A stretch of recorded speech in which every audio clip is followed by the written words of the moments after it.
Russia is shutting down gas supplies from a major pipeline to Europe for the next 3 days.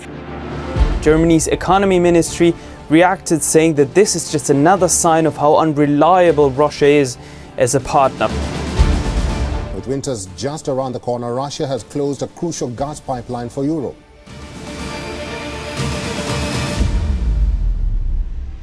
Russia ने north stream pipeline से gas supply करना बंद कर दिया है, वो भी यूरोपियन यूनियन को। इंडियन गैस कंपनीज को उसका क्या फर्क पड़ना चाहिए?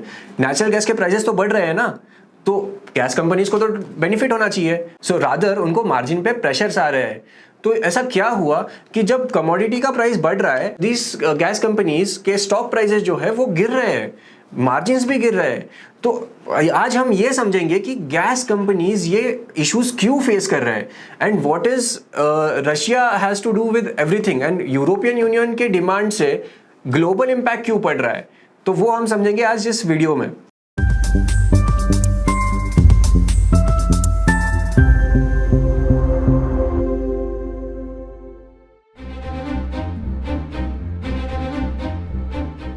ये इशू के दो पार्ट्स है, एक सप्लाई साइड और डिमांड साइड। दोनों साइड से प्रेशर आ रहा है। तो हम डिमांड साइड को समझने के लिए पहले ये समझेंगे कि डिमांड आता कहां से है नेचुरल गैस का। नेचुरल गैस का डिमांड प्राइमरीली आता है पावर प्लांट्स में से, जो गैस फायर्ड पावर प्लांट्स होते हैं for electricity generation, plus industrial जो प्लेयर्स होते हैं जो यूज करते हैं natural gas as their basic source of energy, जो भी मैन्युफैक्चरिंग एंटिटी हो या फिर कोई प्रोडक्शन ये हो, और फर्टिलाइजर्स, इन सब सेक्टर्स में से इनका बेसिक डिमांड आता है। तो हुआ क्या कि हम एक सीरीज में अब अगर हम देखें तो पहले पैंडेमिक की वजह से डिमांड बहुत कम हो चुका था। तो डिमांड जब कम होता है तो ऑब्वियसली सप्लाई कांस्टेंट रहने के वजह से आपके प्राइसेस कम हो जाते हैं, बराबर। तो आपका एक लो बेस इफेक्ट हो गया वहाँ पे। उसके बाद 2021 में जब पैंडेमिक से सब इकोनॉमीज रिवाइव होने लगी, तो बेसिकली इंडियन इकोनॉमी भी वहां पे रिवाइव हो रही थी, इंडियन इंडस्ट्रीज रिवाइव हो रही थी। At the same time coal which is used as a input for thermal power generations, so वहां पे कोल की शॉर्टेजेस आने लगी। सो हमारे 12 स्टेट्स में, इंडिया के 12 स्टेट्स में कोल की एक्सट्रीम शॉर्टेजेस थी और production of electricity was nearly impossible with low amounts of coal.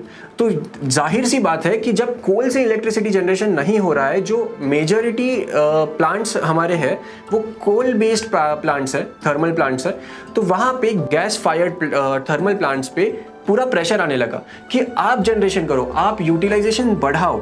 तो वहां से उन्होंने डिमांड वहां पे बढ़ गई नेचुरल गैस की। तो दैट वाज नंबर 1। उसके बाद जो डिमांड रिवाइवल हुई थी फॉर सिरेमिक इंडस्ट्री, जो रियल इस्टेट हम देख रहे हैं कि अब रियल इस्टेट बूम होता है तो उसके साथ 250 इंडस्ट्रीज वो और खींचता है। सो 250 में से एक सिरेमिक इंडस्ट्री रहेगा। सिरेमिक इंडस्ट्री यूज करता है natural gas as a source of energy to for production of tiles and everything. So उनका जब प्रोडक्शन बढ़ा, जो रियल इस्टेट का मार्केट बढ़ा तो प्रोडक्शन यहाँ पे बढ़ा, इनका डिमांड बढ़ गया, तो यहाँ पे नेचुरल गैस का डिमांड बढ़ गया। तो इस तरह से कहीं पे पूरा economy was now looking at a higher demand for natural gas. अभी एक बेसिक इकोनॉमिक्स की बात है कि जब डिमांड बढ़ता है और सप्लाई कांस्टेंट है तो प्राइसेस बढ़ती है। तो उसी इकोनॉमिक्स को यूज करते हुए यहाँ पे थोड़ी प्राइसेस नेचुरल गैस की बढ़ गई। सो दूसरा पॉइंट, जैसे इंडियन पावर प्लांट्स है वो मैक्सिमम कोल बेस्ड है, वैसे यूरोपियन यूनियन में गैस फायर प्लांट्स है।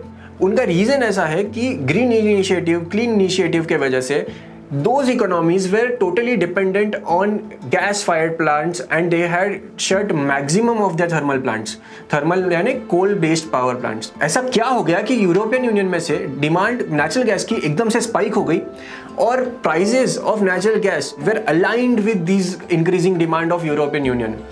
तो 2021 में जो विंटर आया था, तो एक्सट्रीम क्लाइमेटिक कंडीशंस की वजह से उनका one of the coldest winter था 2021 में। And that is the reason why these countries stocked up their reserves of natural gas to survive the winter. तो उनका विंटर चालू होता है अक्टूबर से, यानी कि इंडियन कॉन्टेक्स्ट में Q2 of FY22 यहाँ पे प्राइसेस बढ़ने लगी बिकॉज वो लोग उनका स्टॉक बढ़ाते गए. जब नेचुरल गैस के रिजर्व्स बढ़ गए तो उसके बाद आपकी जो स्केर्सिटी थी नेचुरल गैस की वो ग्लोबल मार्केट्स में बढ़ गई. So this was number 2. इसके वजह से नेचुरल गैस ग्लोबल मार्केट्स में बढ़ गए, नेचुरल गैस के प्राइसेस ग्लोबल मार्केट्स में बढ़ गए. सो इन सब का इम्पैक्ट ना आप देख सकते हो गैस कंपनीज के Q3 Q4 के रिजल्ट्स में ऑफ FY22. आप हमारे एनालिसिस हमारे वेबसाइट पे जाके विजिट कर सकते हो और आप देख सकते हो कि कैसे ट्रेंड ऑफ नेचुरल गैस के प्राइसेस जब बढ़े तो इन गैस कंपनीज में बहुत इम्पैक्ट होने लगा. अभी मेरा बेसिक किसी भी व्यूअर को यही रहेगा सवाल कि जब गैस के प्राइसेस बढ़ रहे हैं तो वाई नॉट गैस के कंपनीज के प्रॉफिट्स क्यों नहीं बढ़ेंगे? Because if I keep margins constant, even at 100 rupees, if I say 10% is my margin, net profit margin is 10%, so I am earning 10 rupees. But at 150 gas prices जब 150 को touch हो गए तो तब मेरा 10% of 150 should be 15 rupees. That is a 50% growth in my profits. But ऐसा हुआ नहीं. The reason is जब गैस प्राइसेस बढ़े तो these companies were not able to pass on the prices of inflationary prices to their end consumer. Reason being इनके basic customers आप समझिए. तो यहाँ पे बेसिक कस्टमर आता है जो सिरामिक इंडस्ट्री की हमने बात की, फर्टिलाइजर, पावर प्लांट्स और CNG. तो CNG सबसे बड़ा हमारा अब फोकस पॉइंट रहेगा इस मुद्दे पे. CNG यूज होता है हमारे व्हीकल्स में एंड CNG का डिमांड जो है वो भी बढ़ चुका था. Why? The reason is crude oil बढ़ रहा था. जब क्रूड ऑयल बढ़ेगा तो जो भी डिमांड थी, जैसे कि अब कार्स है जो हाइब्रिड कार्स है जो पेट्रोल पे भी चल सकती है और CNG पे भी चल सकती है, तो these guys shifted to CNG because CNG was more economical. तो इसके वजह से CNG सेगमेंट से जो डिमांड थी वो बढ़ चुकी थी. और दूसरा था city gas distributors.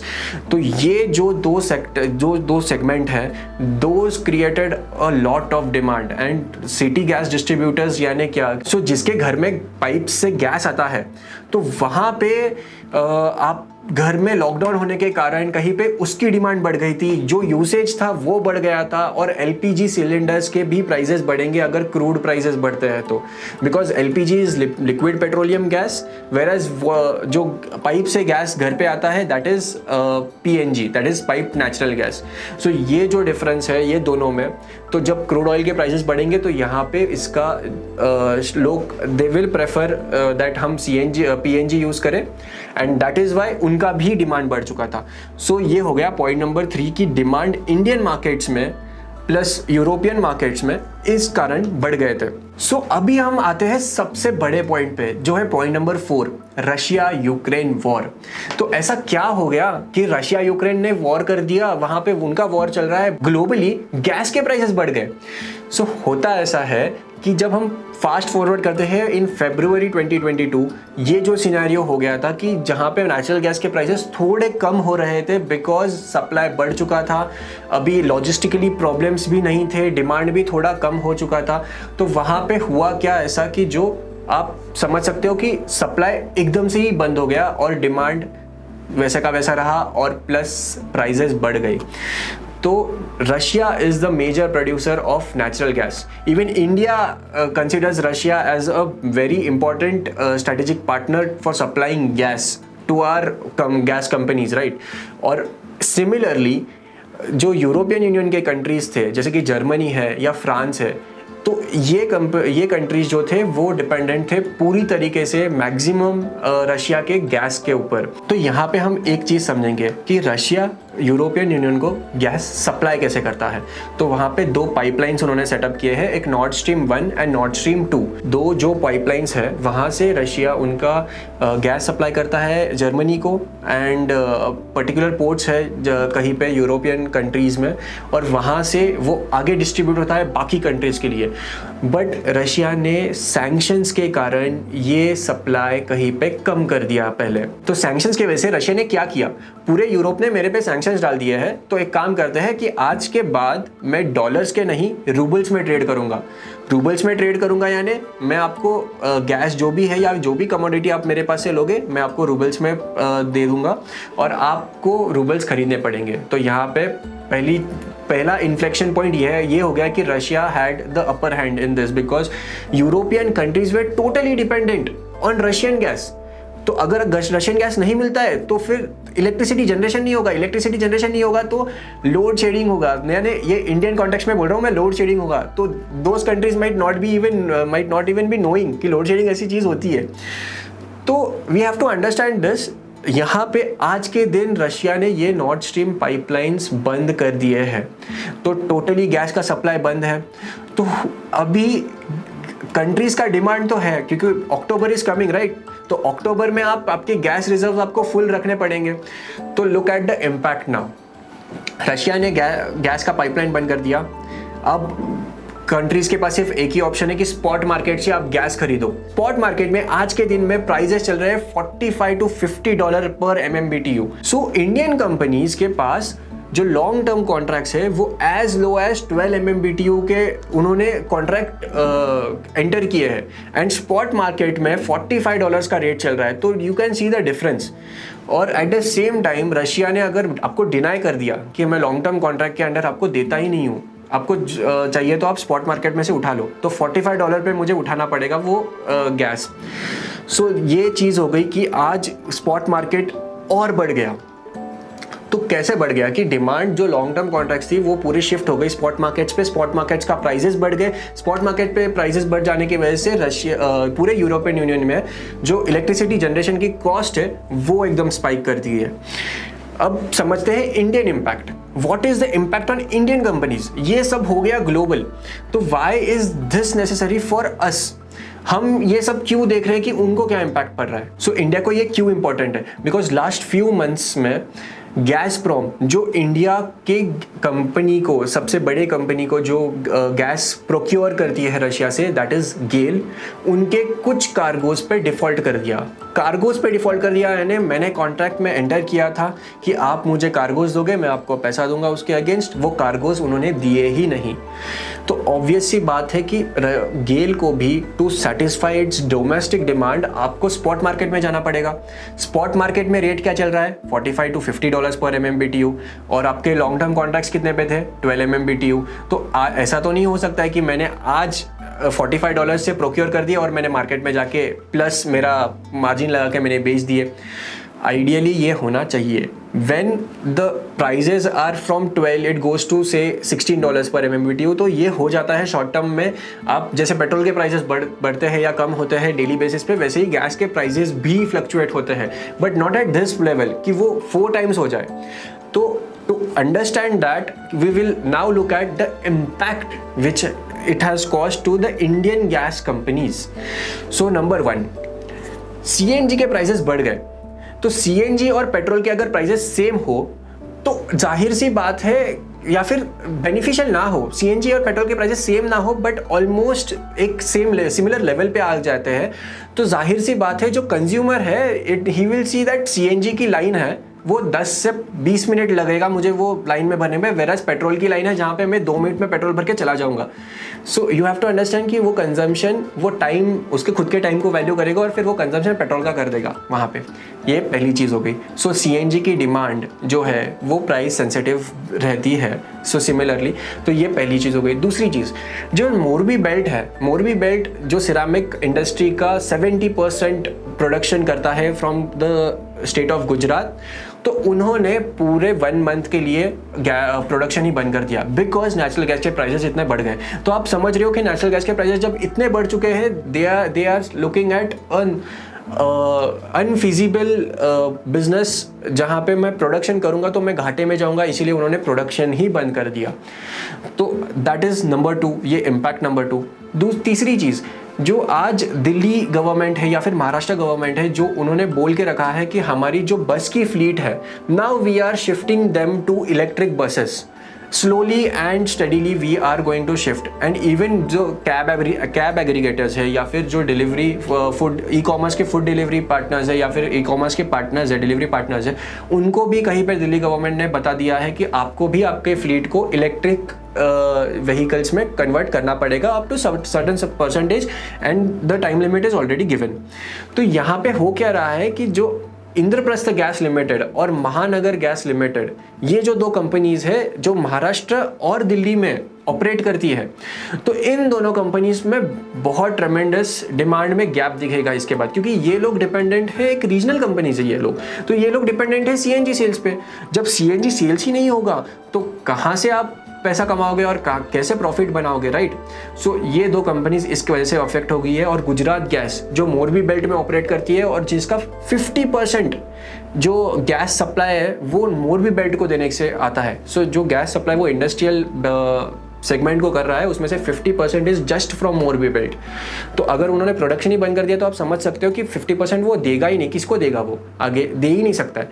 So this is जो ट्रेडिंग कंपनीज है ये फेस कर रही है कि डिमांड ही सामने से फुल फिनिश ही हो गई है। सो अब आते हैं नेक्स्ट पार्ट की तरफ, जो मैन्युफैक्चरिंग कंपनीज है। So India too has natural gas के रिजर्व्स है हमारे पास, तो हम भी प्रोड्यूस करते हैं ना, डोमेस्टिकली हम भी प्रोड्यूस करते हैं। We don't depend totally on Russia और other countries for natural gas का जो भी हमारा डिमांड है वो कैटर करने के लिए। जो डोमेस्टिकली प्रोड्यूस गैस है तो वहाँ पे गवर्नमेंट कहीं पे कैपिंग कर रही है। कैपिंग कर रही है मतलब एडमिनिस्टर्ड प्राइस मैकेनिज्म से गवर्नमेंट बोल रही है कि आप यही प्राइस पे आप बेचोगे सामने, और सर्टेन क्वांटिटी तक आप जो भी आप निकालोगे वो आपको यही प्राइस पे बेचना पड़ेगा। So that price is very low, it is below $10 पर MMBTU। तो आप समझ सकते हो कि जहाँ पे मार्केट प्राइस यानी स्पॉट प्राइस $45 to $50 MMBTU का चल रहा है, वहाँ पे इंडियन गवर्नमेंट इज सेइंग कि आप सिर्फ $10 पे निकालो माल बाहर। तो आप $10 पे जब निकालोगे तो आपको ये समझना होगा कि जो मैन्युफैक्चरिंग कंपनीज है उनको अट्रैक्टिव नहीं है ये। तो अट्रैक्टिव जब नहीं है तो मैं प्रोडक्शन मेरा भी कम करूंगा, because I want my market to be free and I want an equilibrium, यानी डिमांड एंड सप्लाई का इक्विलिब्रियम जो प्राइस रहेगा उस प्राइस पे मुझे बेचना है। बिकॉज आज नेचुरल गैस की प्राइसेस जब बढ़ी है तभी I am not able to benefit out of it. जब नेचुरल गैस के प्राइसेस गिरेंगी तब भी मैं बेनिफिट नहीं कर पाऊंगा। So this is the manufacturing part of it, कि जहाँ पे वो भी फेस कर रहे हैं इश्यूज। जो ट्रेडिंग पार्ट है वहाँ पे भी गवर्नमेंट का CNG पे कहीं ना कहीं कैपिंग हो रहा है, बिकॉज इन्फ्लेशन गवर्नमेंट को कंट्रोल करना है। तो गवर्नमेंट इनडायरेक्टली और directly says these companies to cap their prices up to certain limit, so that जो CPI इन्फ्लेशन है वो कहीं पे कंट्रोल में आ जाए। तो दैट इज़ द इश्यूज़ कि दीज कंपनीज आर फेसिंग। तो आप समझ सकते हो कि जब नेचुरल गैस की प्राइसेस बढ़ भी रही है तब भी मैं बेनिफिट नहीं कर पा रहा हूँ, और मैन्युफैक्चरिंग वाले तो वैसे भी नहीं कर पा रहे, और स्पॉट के प्राइसेस तो $45 पर बैरल पर MMBTU है। तो आप कहीं पे ये नेचुरल गैस कंपनीज को यही प्रॉब्लम है, जहाँ पे ये स्टॉक प्राइसेस जो गिर रही है, डिमांड गिर रही है, everything is going against the companies, but ideally it should have been a tailwind for these companies, क्योंकि prices तो बढ़ रहे थे but ये headwinds में convert हो गया है, और this is the issues which the gas companies are facing, and that is why the stock prices are falling. and हो सकता है कि मीडियम से शॉर्ट टर्म से मीडियम टर्म के बेसिस में these companies might continue to face these headwinds. Long term में तो आप जैसे डिमांड रिवाइव होगा या फिर जैसे वॉर बंद हो जाएगा, वैसे we can expect prices to cool off and the companies margins to come back, but short term to medium term में ये companies face करेंगी ये सब चीज़ें प्रॉब्लम। सो ऐसी वीडियोस के लिए बने रहे हमारे साथ। Thank you.